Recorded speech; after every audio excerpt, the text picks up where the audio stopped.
Bienvenue dans l'univers des maisons hantées, des esprits vengeurs et des mystères terrifiants. Ce soir, nous plongeons dans l'obscurité pour découvrir des histoires qui vous glaceront le sang. Des récits qui vous feront remettre en question tout ce que vous croyiez savoir sur la sécurité de votre propre foyer. Imaginez-vous un instant dans une maison où chaque mouvement, chaque bruit vous fait frissonner. Des portes qui claquent sans raison, des ombres qui se glissent sous les meubles et des secrets enfouis dans les recoins sombres des murs. Des événements inexplicables qui défient toute logique et vous plongent dans un abîme de terreur. Ce soir, je vous raconte l'histoire de Sarah, qui a vécu dans un manoir où les ombres n'étaient jamais ce qu'elles semblaient être. Marie, qui a ouvert la porte interdite d'une chambre mystérieuse, et une jeune fille qui a grandi dans une maison aux secrets anciens et malveillants. Préparez-vous à entendre des récits qui vous hanteront bien après la fin de la vidéo. Assurez-vous d'être prêts, car une fois que vous aurez entendu ces histoires, il pourrait être trop tard pour revenir en arrière. Je m'appelle Sophie. J'avais 8 ans quand ma famille a emménagé dans une maison vieille de plus de 150 ans. C'était une grande maison, isolée à la périphérie d'une petite ville. Les gens du coin disaient que c'était une maison abandonnée, mais mes parents ont été séduits par son charme mystérieux et l'espace qu'elle offrait pour notre famille. Moi, en tant qu'enfant, je n'avais aucune idée de ce qui m'attendait, mais je le savais au fond de moi. Quelque chose n'allait pas. Les premiers jours étaient plutôt normaux, mais peu à peu, des choses étranges ont commencé à se produire.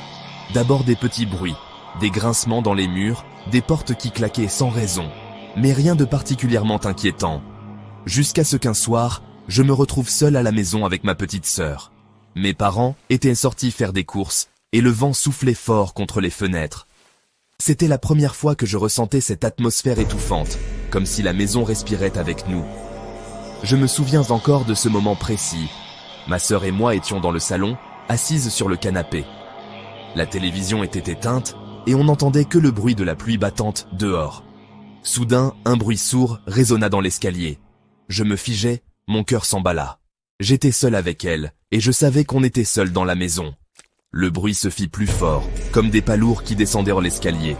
Je n'osais pas bouger, mais ma sœur, elle, me regarda avec de grands yeux effrayés. Elle murmura « Sophie, t'as entendu ça ?» Le bruit s'arrêta soudainement, et je décidai d'aller vérifier. Mais dès que j'ouvris la porte, une onde glacée m'envahit. L'air semblait plus lourd, comme si quelque chose, ou quelqu'un, se trouvait dans la maison avec nous. En haut des escaliers, il y avait une silhouette, floue, indistincte, une forme noire qui semblait se mouvoir lentement. J'avais l'impression qu'elle me regardait, bien qu'elle n'ait aucun visage. J'ai couru vers la porte, attrapant ma sœur, et nous avons couru vers la sortie. Mais à ce moment-là, la porte d'entrée s'est fermée toute seule, avec une force terrifiante. Il n'y avait aucun vent, aucune explication logique. Nous étions piégés. Les jours suivants furent une série d'événements de plus en plus étranges.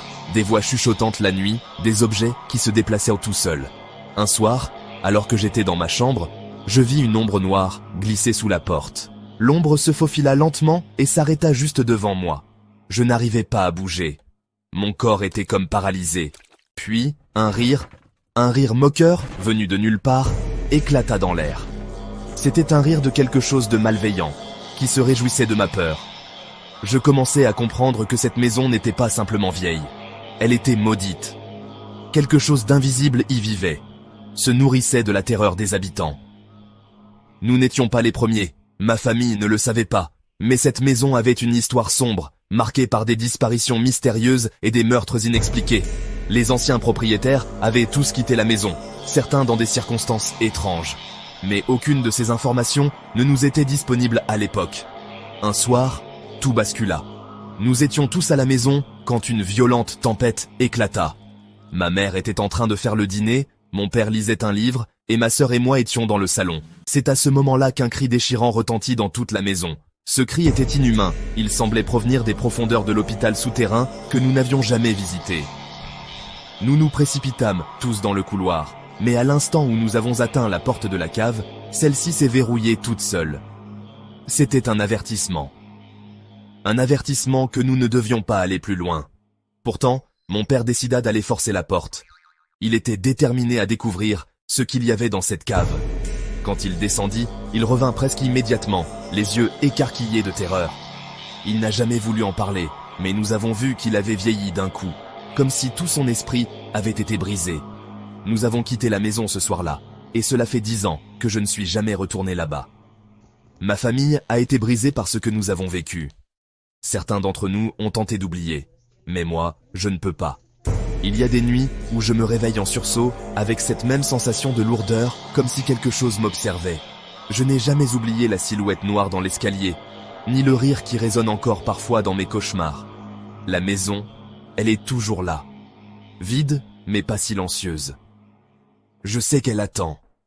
Elle attend qu'un autre groupe de personnes innocentes emménage. Et peut-être, ce sera vous. Je m'appelle Sarah, et il y a 2 ans, j'ai trouvé une maison à louer dans un petit village paumé. Le genre de village où les gens connaissent tout le monde, mais tout le monde se mêle aussi de ce qui ne les regarde pas. La maison était grande, ancienne et en apparence en bon état. Un peu trop grande pour moi, mais l'isolement me plaisait. C'était le genre de maison où vous pouvez entendre vos propres pas résonner, un endroit parfait pour échapper à la pression de la ville. Mais rapidement, des choses étranges ont commencé à se produire. Dès la première nuit, j'ai entendu des bruits dans les couloirs, des pas, des portes qui se fermaient, des murmures faibles mais distincts. Je pensais que c'était l'acoustique de la maison, que peut-être les vieux murs bougeaient. Je m'en suis persuadé jusqu'à la nuit où j'ai vu la première silhouette. C'était dans la bibliothèque. Je m'étais installé pour lire un livre, quand je vis, à travers le miroir ancien qui se trouvait au fond de la pièce, une ombre noire se glisser derrière moi. Je me suis retourné, mais il n'y avait rien. Le cœur battant, j'ai ignoré cette sensation désagréable. Jusqu'à ce que je le voie à nouveau, un mouvement furtif dans le coin de mon œil. Mais ce n'était pas ce qui m'a fait fuir. Ce qui m'a fait fuir, c'était ce que j'ai trouvé en fouillant le manoir. En bas, dans les sous-sols, un vieux journal intime abandonné. Les pages étaient découvertes de symboles étranges, de dessins inquiétants, de runes que je ne comprenais pas. Mais ce qui m'a glacé, c'était la dernière phrase écrite dans le journal. Les ombres ne s'éteignent jamais dans ce manoir. Elles attendent. Le lendemain, je suis allé voir un voisin, un vieux monsieur qui vivait à côté. Lorsqu'il a vu la maison, son regard s'est assombri. Il m'a dit « Vous êtes seul, n'est-ce pas ?» Je n'ai pas compris. « Que voulez-vous dire ?» Il m'a regardé avec une expression de terreur. Ce manoir n'est pas fait pour être habité. Il n'a jamais été. Il m'a alors raconté une histoire terrifiante, datant de plus de 100 ans. La maison appartenait à un ancien médecin qui avait pratiqué des rituels occultes, cherchant à invoquer des entités de l'autre monde. Des ombres horribles avaient envahi la maison, tuant sa famille et le laissant sombrer dans la folie. Depuis, chaque génération d'occupants a disparu mystérieusement. Je n'ai pas voulu le croire, jusqu'à la nuit où les ombres ont commencé à bouger. Elles se sont faufilées dans les murs, se glissant sous les portes, se rapprochant lentement de ma chambre. Ce n'était plus un jeu, ce n'était plus de l'imagination. Elles étaient de là, réelles. Et elles savaient que je savais. Je suis parti précipitamment, mais chaque nuit, je vois encore leur silhouette dans mes rêves. Elles me regardent et attendent. Attendant que je retourne là-bas. Mais je ne reviendrai pas. Je m'appelle Marie et j'ai emménagé dans une maison ancienne, entourée de bois et de ronces, tout à fait charmante au départ. Mais dès le premier jour, il y avait quelque chose qui n'allait pas. Dès que j'ai franchi la porte, un froid glacial m'a envahi, comme si la maison avait un secret qu'elle ne voulait pas partager. Le pire, c'était cette chambre fermée à clé, au fond du couloir. Elle avait l'air abandonnée depuis des années. Personne ne m'a jamais dit pourquoi elle était verrouillée, mais j'ai commencé à me poser des questions. Chaque nuit, je l'entendais, comme un battement sourd venant de derrière cette porte. Au début, j'ai essayé de l'ignorer, mais plus j'y pensais, plus l'envie de savoir ce qui se cachait là-dedans grandissait. C'était une obsession. Un soir, j'ai trouvé un vieux double de la clé, caché dans une armoire de la cuisine. Sans réfléchir, je l'ai inséré dans la serrure. Le verrou céda et la porte s'ouvrit dans un grincement sinistre. Une odeur de moisi et de décadence s'en échappa, me coupant instantanément le souffle. À l'intérieur, la chambre était plongée dans une obscurité totale. Le seul bruit était celui de ma respiration haletante. Au milieu de la pièce, il y avait une armoire. Quand je m'en approchais, une pression étrange m'envahit.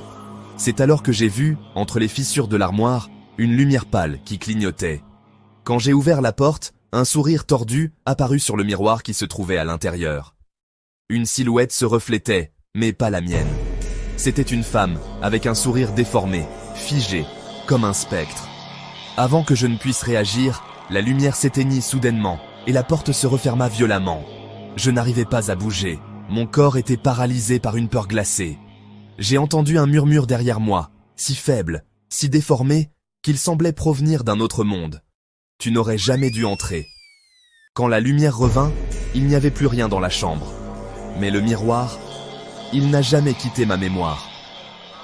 Depuis ce jour, je vois cette femme dans mes rêves, toujours avec ce sourire maléfique, attendant que je retourne dans cette chambre pour la libérer. Mais je ne reviendrai jamais.